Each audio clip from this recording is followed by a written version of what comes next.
Hey everyone, how's it going? So I'm here for a little reading update, which I haven't done in a while, and thus I have quite a few books to talk about. This video may run for a while, although I'm going to try to keep things concise, but never seem to be able to do that, so we'll see how it goes. But I'm going to talk about these books today in the order in which I liked them. So starting with my least favorite and going down to my favorite, and then after that into the books that I'm currently working on. So to start with a book that I'm not going to finish, 73 Poems by E.E. Cummings. I just grabbed this in a used bookstore on a whim one day. I had a friend who really loved E.E. Cummings, and it got me kind of interested when she showed me one of his poems at one point. So for anyone who doesn't know sort of E.E. Cummings' deal, he writes really strange, sort of weirdly experimental poems. There are a lot of words that are kind of chopped up. There's another one. Words that are chopped up, punctuation that's chopped up, and it just doesn't do much for me, and it mostly frustrates me. And what little I got out of it, was getting out of it, wasn't really worth the frustration I was getting from the poems that I wasn't getting. So yeah, I just gave up. I think I read like 20 or 25 of these poems. And yeah, I don't know if I'll be going back to E. Cummings anytime soon, but yeah. Next is Why We Need Religion by Stephen T. Asma. So this book, in this book, Stephen Asma tries to put forth a Darwinian explanation for religion. So why did religion evolve? Why did it benefit our evolutionary ancestors? And how does it sort of still benefit us in some ways, and in some ways in the modern world not benefit us? I'm not going to say too much about it here because I wrote a review of it for Open Letters, so I will leave a link to that. But he's convincing, although not always that compelling, I guess. I guess his argument was kind of maybe a bit obvious, I don't know. But anyway, I'll leave my review, and you can go check it out if you want to. Next is One Native Life by Richard Wagamese. So this is a memoir. Richard Wagamese is a Canadian author. He's an Ojibwe man. And so part of this memoir is sort of straightforward, what you expect from a memoir is his life. He was abused and neglected as a young child by his biological parents, and then was taken away when he was 6 or 7, and lived in a series of foster homes with white families before finally getting adopted by a white family. And this white family, he never really quite connected with this white family he lived with. And then he ran away when he was 17 and then just kind of made his way in the world, working kind of odd jobs, eventually becoming a writer and reconnecting with his Ojibwe heritage and his biological family, and so on. The part of the book is that narrative. The other part of the book is sort of his spiritual reflections on nature and life. To an extent, he intersperses those with actual events in his life, but sometimes he also just will tell some random anecdote that doesn't have much to do with his life story, and then come up with some spiritual insight that anecdote gave him of some sort. And those anecdotes often come from his time when he's writing this, which is in his 50s, where he's living in this cabin in British Columbia, in the mountains in British Columbia, where he's moved with his wife to kind of escape the hustle and bustle of the city. And the part of this book that was actual memoir, was actual story, was his life story, I really enjoyed. I tend to enjoy these kinds of stories of lives of Native Americans, just because it's a group of people that I want to learn more about. And I really loved when he was talking about becoming a writer and sort of delving deep into literature and art and music. There's a few sections where he's talking about, especially he has one chapter in particular where he talks about reading Finnegan's Wake for the first time, and then goes from there on to discover even more great literature. And he has some chapters where he talks about his love of music, his love of art, and other things. And I love that sort of thing too. I was bound to love that. I always love it. But the sort of spiritual part of it, I felt like was a bit cliche, was perhaps even a bit fake at times. Almost like I said to myself, could he really have seen this at the time at all? Or did he tack this on after the fact to make it seem profound? You know? And so those kind of tended to fall flat for me. And those also tended to be the sections where the writing was the worst. The writing in this book, I thought, was a bit uneven. There were times where it felt like he was kind of reaching to be poetic, where I could see that he was reaching to be poetic. And whenever I sense that on the page, it just completely takes me out of what I'm reading, and I don't like it. That being said, parts of it are very beautifully written. So the parts the sort of spiritual insight parts of it that I found the most interesting were where he was talking about Ojibwe spirituality. So he talks about him reconnecting with his heritage and learning from elders in the Ojibwe tradition and various other Native American traditions about Native American spirituality and philosophical systems. And those I tended to find the most interesting and the most insightful. But the other ones were a bit cliche for me. So yeah, I gave this book 4 stars on Goodreads. It's more like 3.5, I guess, because the parts of it that I enjoyed, I did really enjoy. And it did leave me wanting to explore more of Richard Wagamese' work. He's written another memoir and several novels, and so I would like to explore those. But then the big chunk of it, that is all this spiritual insight that he's supposed to be giving, is just okay. So yeah, One Native Life. I also was recommended this book, not directly. Sean the Book Maniac talked about it in one of his videos, and I remember that is where I kind of learned about the book, and that's why I bought it and read it. So just to give Sean a bit of a shout out for recommending the book to me.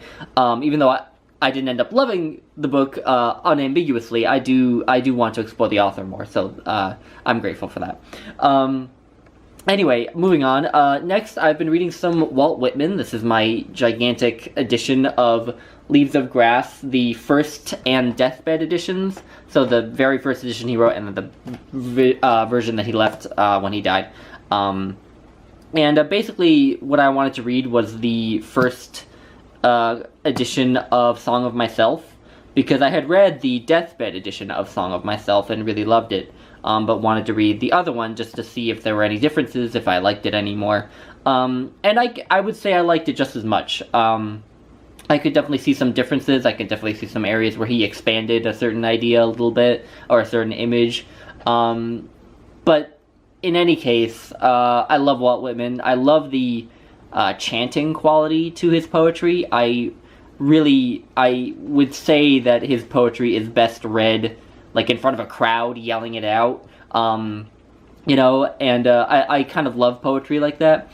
And so yeah, I always get pleasure out of Walt Whitman, and I'm hoping I can go and read some more of him over this summer. Yeah, Walt Whitman. Next, I have also been reading another titan of American literature, some Emily Dickinson. Emily Dickinson really was my first love in poetry, and I still love her, even though other poets have come to perhaps supplant her, but only just. I love the concentration of her poems. They're very short, but incredibly insightful. She does so much with so little, and I love that. And I love the paradoxical nature of her poetry. You know, I think, I remember watching the Crash Course Literature episode on Emily Dickinson, and I remember them quoting something that Joyce Carol Oates wrote of Emily Dickinson, that she's the very poet of paradox. And I love that, because I often find that paradoxical statements are often some of the most profound statements. And then there's just the beauty of the language. So, yeah, just been poking through this, going back to some of my old favorites, trying to find some new favorites, yeah, just generally kind of free-for-alling it throughout this volume. I'm never probably going to, you know, start at the beginning of this volume and read right to the end. I'm just gonna kind of poke around and eventually maybe I will have read every poem, but yeah, Emily Dickinson is still a favorite of mine. And basically on any page of this book, I will find a poem or 2 poems or 3 poems that I enjoy. If I don't love, I will at least enjoy. So Emily Dickinson is always a pleasure for me to read. Next, what I've read is a new translation, or not new, but new to me translation of the Epic of Gilgamesh. This translation is by N.K. Sandars. And this is a prose translation. The first translation I read was a verse translation by Stephen Mitchell. I didn't quite get the same... I didn't find the same power in the story that I did in Stephen Mitchell's translation. But it's still a wonderful story, so even in a translation that I didn't love as much, I still really enjoyed revisiting the Epic of Gilgamesh. It was one of my favorite reads last year. And it's a surprisingly moving story, and surprisingly philosophical story. You know, Gilgamesh at one point goes seeking after immortality. And so that sort of raises all these questions of what is there any value to be found in mortality, so to speak? Which I guess is a theme that's explored by an author I'm going to talk about in a minute. Well, Stevens, the value in mortality and transience. But anyway, the Epic of Gilgamesh, I did enjoy revisiting it, and yeah, anyway. Next is a book, a bit of a weird one, The Royal Hunt of the Sun by Peter Shaffer. So I mentioned Peter Shaffer in my last video. He's the author of Amadeus, which is the play that the movie of the same name is based on. So The Royal Hunt of the Sun is a fictionalized telling of the conquest of the Incas by Francisco Pizarro. And heavily fictionized, like Amadeus. This is not the historical Pizarro or the historical anyone. These are just characters that Peter Shaffer has created. This is a very interesting play. So Pizarro, in this play, is a man who basically has lost all meaning in his life. He has lost any perception of value in religion, in God, in his king, in anything. He even his own profession as a general, as a fighter, he sees as just killing, merciless killing, and nothing more. He's just completely has no direction. And basically, he comes to see his conquest of the Incas. In particular, he comes to see Atahualpa, the king of the Incas, as somehow holding some secret that will help him find meaning. And so he becomes more and more attached to Atahualpa. And at one point he takes Atahualpa prisoner, and that's how he develops a relationship with Atahualpa. And Atahualpa, in the Inca worldview, is this god, is the son of God. And so gradually you see Pizarro start to come to believe that Atahualpa is the son of God, or is God, and he clings to that because he just wants some kind of meaning in his life. Because living completely meaningless, living as a nihilist, is not really possible for a human being. Whether it's God, or our in-group, our nation, or religion, or whichever, we need to invest in something. We need to have something to derive meaning from. And so that's why Pizarro can't maintain his worldview of nihilism, why he starts to cling to Atahualpa so strongly when he meets him. And so it was just fascinating and moving, really. I'm not really doing it justice, but Pizarro is such a charismatic character. He's great. He's funny, he's witty, he has all the best dialogue, he has all the best one-liners from this play, and I would love to see this play in performance. Yeah, I really liked it, anyway, I want to go read more Peter Shaffer now. I have added his complete plays to my Goodreads. Not sure I'm gonna necessarily go buy his complete plays, but I definitely want to read more of him, and I think I'll start with Amadeus, but yeah, The Royal Hunt of the Sun, I would highly recommend. This Peter Shaffer is not a playwright I ever heard of until I was presented this play. I got this play as a gift from the chair of my thesis committee, and so I'm grateful to her for introducing me to this author. This is her favorite play. That's why she gave it to me. So anyway, I will be exploring Peter Shaffer more at some point. Next, a book I mentioned in my last video, Les Morts d'Arthur. So Thomas Mallory's collection of Arthurian legends, the exploits of the Knights of the Round Table and King Arthur himself. And I don't have too much more to add to what I said in that video. It's a book that can be frustrating because it meanders so much. There's a lot in it that you get the sense doesn't really need to be there. There are all these little anecdotes and little, people are constantly going to tournaments, going to joust. Knights are constantly just meeting each other on the road and just kind of dueling each other for no apparent reason. And you wonder what purpose it serves, and it might not serve any purpose. But if you can get past that, this is such a powerful book, really, by its end. And at its best, it's so engaging to read. And I just loved it. And it's also very philosophical, surprisingly. I saw the major theme in it as the conflict between duty and desire, essentially. You can, for example, with Lancelot and his love of Guinevere, who's married to Arthur. You have his desire, which is to be with Guinevere, but the duty, which is to not be with her, since Arthur is her husband. And you have this conflict between duty and desire constantly throughout this. And that actually brought my mind to Civilization and Its Discontents by Sigmund Freud. Because Civilization and Its Discontents is essentially about how civilization, or the duties that civilization gives us, make us unhappy because they force us to suppress our desires or our id. I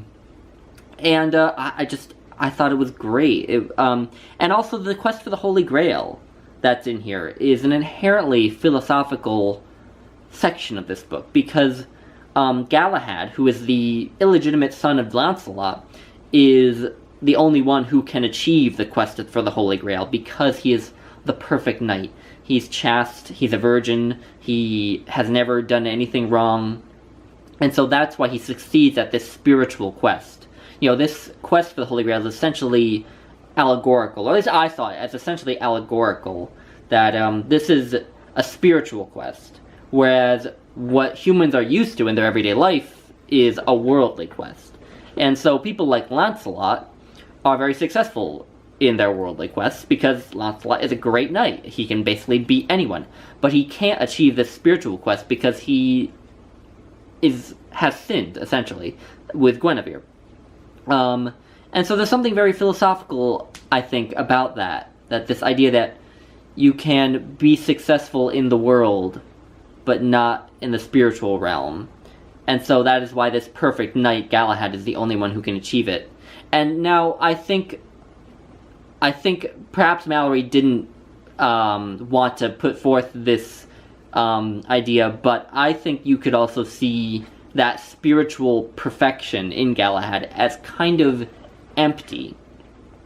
Because Galahad is possibly the most boring character in the whole book. His mother, Elaine, only appears for maybe a grand total of like 10 pages, whereas he is in the book for 50, 60, 70 pages. And she, for those 10 pages, is more electric than he is on the page as a character. And it's kind of like when you read Paradise Lost, and you realize that the most compelling, interesting characters in Paradise Lost are, respectively, Satan and Eve, who are also ostensibly the two villains, in a sense. I guess Eve you might not necessarily see as a villain, since she was tempted by Satan, but still, she's not... Generally, you think of Eve as not being seen in a positive light, and yet she and Satan are the two characters in that epic with the most vivid characterization, and who are the most human and the most relatable, in a sense. And so anyway, I just had a lot of ideas from these stories in Le Morte d'Arthur, and I just loved it. And yeah, anyway, if I go on, this video will go on way too long. It's already gone on too long. If you're still watching, thank you. But Le Morte d'Arthur is just great. And then on to the books that I'm still working on. Okay, here we go. I'm reading another book by Wallace Stevens in my lovely, I keep showing it off, my lovely Library of America book. I'm now reading his collection, Parts of a World. I'm only about 10 pages into it, and so far I'm getting the sense that probably I won't love it as much as Ideas of Order or Harmonium, but that I will love it to the extent that I love anything by Wallace Stevens, which means I will like it a lot. But yeah, anyway, so I'm working on that. Just today, I was at Barnes & Noble, and I couldn't resist. I bought the Library of America, Poems, Prose, and Letters of Elizabeth Bishop, poet I've been wanting to get to forever. And I just today started and read the first 10 pages of her first collection, North and South. And so far, what I'm getting from her, and what I've read a few of her poems from other anthologies, and so far what I'm getting from this and from those other poems, she has such a gift for imagery. She creates such vivid pictures, and she's so poetic. Well, she's a poet, but the language she does it in is so lush and beautiful. And yeah, I'm thinking so far that I'm gonna end up finding a new favorite poet here. In fact, when I read her very first poem in here, which I believe is called The Map, or just Map, let me double check what it's called. The Map. When I read that first poem, I in fact thought that she might supplant Wallace Stevens as my favorite poet. But we'll see. We will see. And then the book I've been working on primarily yesterday and today, The Confessions of St. Augustine.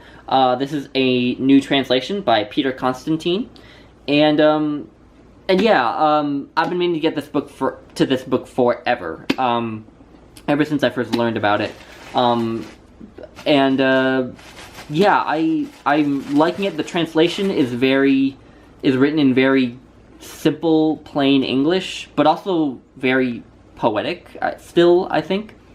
And the translator, Peter Constantine, emphasizes in his introduction that is kind of the Latin that this is written in. That is written in very simple, everyday Latin, and it isn't that flowery in a sense. And so he tries to capture that in his translation. And I can't speak for the Latin, but it definitely feels very simple and easy to read, but at the same time beautiful in the English. And yeah, in terms of what the actual contents of the book, sorry, the cat is messing with a bag right now. I was not expecting all of the psychology in this. Augustine, I was expecting all of the theological themes, and of course it's the story of his life and his conversion and all these things, but I wasn't expecting the shrewd psychology behind it all. He discusses memory. I've just gotten to the part where he discusses memory, and the nature of memory, and how memory works. And he talks about desire, and how desire works, not just as a religious concept, but as a psychological concept. Is a desire something you have no control over, or is it something that comes within yourself, so to speak? And he sort of argues against the Manichaeans, I'm not sure how to pronounce the word, Manichaeans, who are these people who believe that inside of all of us is a devil, who is responsible for all of our sins. And so we aren't responsible for our sins because of that devil inside of us. It's not, I don't know if it's called a devil, but it's an evil being that's inside each of us. And so we're not responsible for what we do that's wrong. And he argues against this, saying, no, each of us is responsible for it because we have a soul and we have desires that work on that soul, and whatever desire we follow, the soul of the person is responsible for having pursued it. And I thought that was interesting and kind of relevant to modern psychology. Because I was thinking actually of addiction.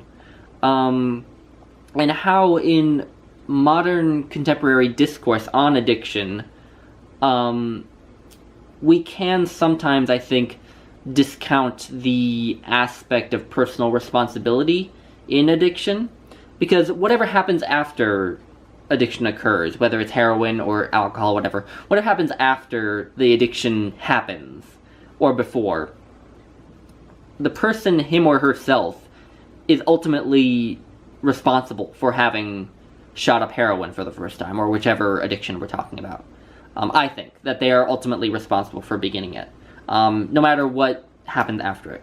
But sometimes that's lost in modern discourse, where we act like the addiction is this thing that happens to them, like it's something that they absolutely could not have ever controlled, or kept themselves from getting into.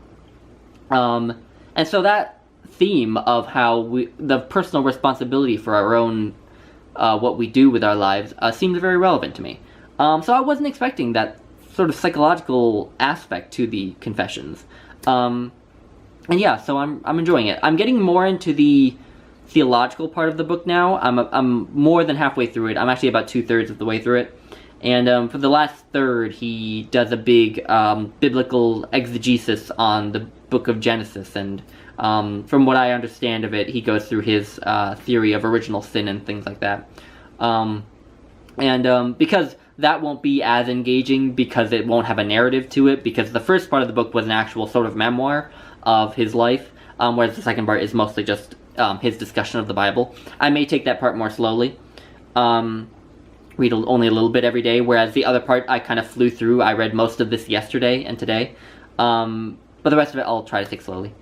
And then I'm gonna talk about some books that I'm thinking I'll read this week and next week, for a couple reasons.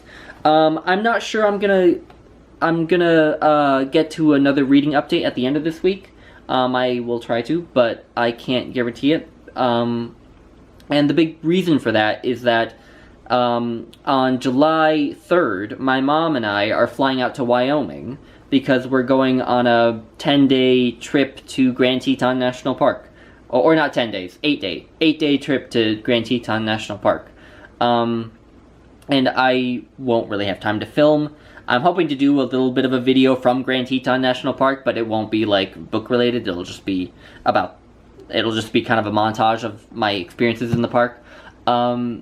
But I'm not sure I'm going to get to another reading update before then. So I just wanted to go through what I think I'll be reading this week, once I finish the Confessions. And the first is Lincoln in the Bardo, which I mentioned in my last video, and I've been wanting to get to for a while, and I'm really looking forward to it. Next is Less by Andrew Sean Greer, which I just bought today, the same outing in which I bought the Elizabeth Bishop. And then while I am in Grand Teton National Park, I don't think I'll have too much time to read, but I'm gonna bring a book along because I know I will have some time to read in the evenings when we're not hiking. We are camping, by the way. But what I found this the other day. It's New Wilderness Voices, collected essays from the Walterman Fund Contest. So the Walterman Fund Contest is an annual contest of where people submit essays about the Adirondacks, the Adirondack Mountains, and one essay always wins the prize. And they're just essays about people's experiences hiking in the Adirondacks, about the general idea of the Adirondacks, about hiking in general, whatever. Anything related to the Adirondacks, these essays are about. And while I'm not going to be camping in the Adirondacks, it does seem thematically relevant to camping in the Grand Teton National Park. And I bought this just after a few nights of camping in the Adirondacks. So yeah, I'll be reading this while I'm in Wyoming. And anyway, if any of you had made it to the end here, thank you very much for indulging me like this. I will try to just do more frequent reading updates so I don't have to do videos that are this long. But thank you anyone who has watched to the end. And anyway, let me know what you're reading, and if you know any of these books, have any thoughts on them, please let me know. But anyway, I'm gonna sign off now. So bye guys.